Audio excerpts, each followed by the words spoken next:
सो hey guys, कैसे हैं आप सब। मैं वंश आप सबका स्वागत करता हूं हमारे चैनल वी क्यूब्स विजन में। तो गाइस, आज मैं लेके आया हूँ अनदर ऑन कैंपस वीडियो जो कि हमारी कंपनी पे है, जिसका नाम है to the new digital private limited. Okay guys, तो वीडियो को शुरू करते हैं। सबसे पहले मैं आपको कंपनी के बारे में बता दूं। To the new digital is a digital technology company providing digital transformation and product engineering services to ISVs, consumer internet, and large enterprise across the globe work cloud and data. Across our 6 locations, including New Delhi, Dubai, Sydney, New York City, Dehradun, and Singapore, catering to over 250 customers worldwide. ठीक है, तो type of drive would be इधर virtual और in college like physical. तो वो तुम लोग decide कर लेना कि तुम लोगों की कॉलेज में लाइक क्या है। ठीक है, लेकिन जो इसका आगे क्राइटेरिया रहता है वो सब सेम ही होता है मोस्टली सभी कंपनीज का, तो ऐसी कोई दिक्कत नहीं है। तो कंपनी वेबसाइट में आपको बता दूं कि https://www.forthenew.com। Okay, stream required is BTech CS and IT, MTech CS and IT, MSc CS and IT and MCA। Okay guys, तो इसमें BCA वगैरह स्टूडेंट्स अलाउड नहीं है, तो सिर्फ MCA के स्टूडेंट्स इसमें बैठ सकेंगे।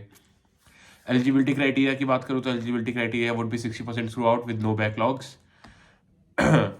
मतलब पुरानी कोई बैकलॉग आई आपकी चलेगी, लेकिन अभी करंट में आपके पास कोई बैकलॉग नहीं होनी चाहिए। ठीक है ना गाइस, तो क्राइटेरिया मैंने आपको बता दिया।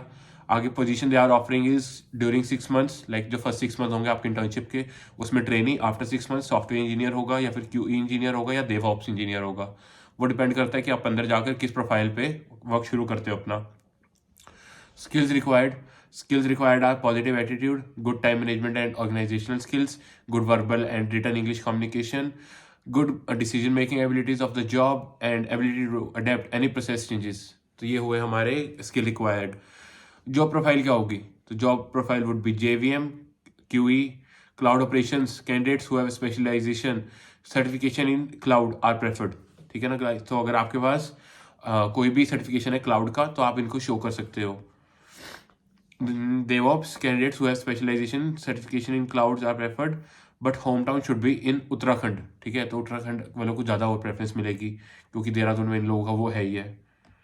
ठीक है, जॉब लोकेशन अपना है JVM cloud ops QE Noida office, DevOps Dehradun office, और only candidates whose home town is in Uttarakhand and will be considered for this. DevOps के लिए सिर्फ उन्हीं स्टूडेंट्स को रखेंगे जो देहरादून के ही होंगे, लाइक उत्तराखंड में specially. Placement process, aptitude test सबसे पहले एक एप्टीट्यूड टेस्ट होगा, लाइक उसमें आधे घंटे का 1 घंटे का टेस्ट रहेगा, जिसमें आपसे मैथ्स और आपके इंग्लिश की क्वेश्चन, थोड़ी सी लाइक बेसिक, थोड़ी सी आपके टेक्निकल नॉलेज, ये सब आपसे पूछी जाएगी। ठीक है, further moving on they would be asking your the technical interviews are the same for every company. इसमें ज़्यादा कुछ नहीं होता है। They would ask you about basically from your resume के बाहर गाइस कभी कुछ नहीं पूछा जाता है, लेकिन हम लोग गलती यही करते हैं, हम लोग रेज्यूमे में उसको बड़ा करने के चक्कर में कुछ भी एक्स्ट्रा डाल देते हैं, लाइक उसका कोई फ़ायदा नहीं है। रेज्यूमे में सिर्फ उतना ही लिखो लाइक जितना आपको आता है। आप रेज्यूमे में लिख रहे हो मुझे C भी आती है, C++ भी आती है, HTML भी आता है, पाइथन भी आता है, जावा भी आता है। जब आपसे वो लोग क्वेश्चन पूछते हैं आपको ना C आती होती है ना पाइथन, फिर क्या यार आपको लोग लेंगे?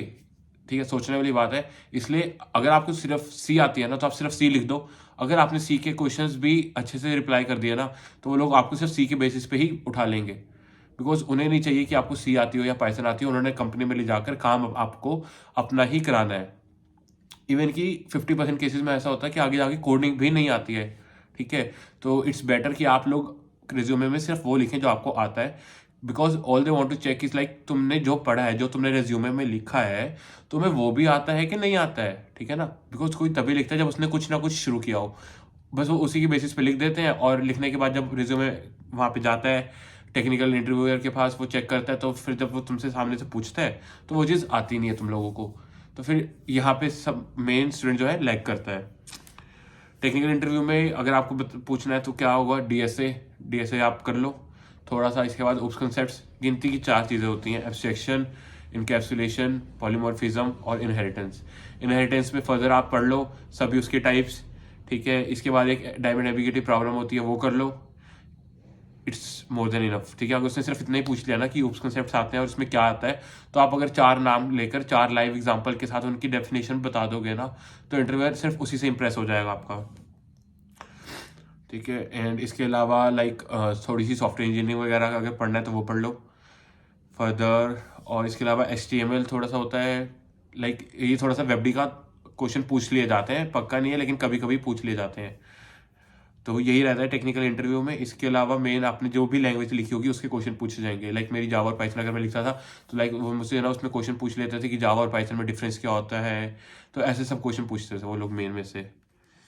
ठीक है, तो further moving on technical interview, once you clear the technical interview there would be HR interview, जिसमें वो लोग आपसे रीएलोकेशन का आपका लाइक अगर कोई बॉन्ड है तो वो डिस्कस करेंगे, बॉन्ड नहीं भी है तो वो भी नॉर्मली आपको बता दिया जाता है कि आपका नोटिस पीरियड इतना रहेगा, आपकी सैलरी ये रहेगी, इसमें आपको बेसिक सैलरी ये होगी, HR ये होगा, ले दे के कट कटा के आपके हाथ में क्या आएगा, ऐसी सब चीज़ें आपको बता दी जाती हैं। Further moving on, what would be the pay package? The pay package would be stipend during the 6 months of internship is 15,100 per month. 15,100 पर महीने आएगा आपके पास। Salary after 6 months of internship would be 4.5 LPA for JVM, CloudOps and QE. DevOps के लिए 6 LPA है। Any bond और फी की बात कर लूँ तो कोई बॉन्ड और कोई फीस नहीं है, सिर्फ एक नोटिस पीरियड रहेगा। इधर वो 14 डेज का हो सकता है या फिर 1 मंथ का, वो आप अपनी कंपनी में जाकर आपको पता लग जाएगा। ठीक है, ये चीज़ आपको सब स्टार्टिंग में ओरिएंटेशन में बता देते हैं, तो ऐसी कोई दिक्कत वाली बात नहीं है। बाकी किसी टाइप का अगर आपको डाउट है, कुछ भी आपको पूछना है तो आप हमसे कमेंट्स में पूछ सकते हैं। लाइक अगर कोई स्टूडेंट इसके कंपनी में जॉब कर रहा है और वो हमारी वीडियो देख रहा है तो ऐसा आपको जो भी आपका वर्क एक्सपीरियंस रहा है, ठीक है, इन्वायरमेंट रहा है वहाँ पे, वो आप हमारे स्टूडेंट्स का शेयर कर दो ताकि आपकी भी हेल्प हो जाएगी और उनकी भी हेल्प हो जाएगी। ओके, फर्दर कोई डाउट हो आप लोगों को तो आप हमसे कमेंट्स में या मेल में पूछ सकते हो।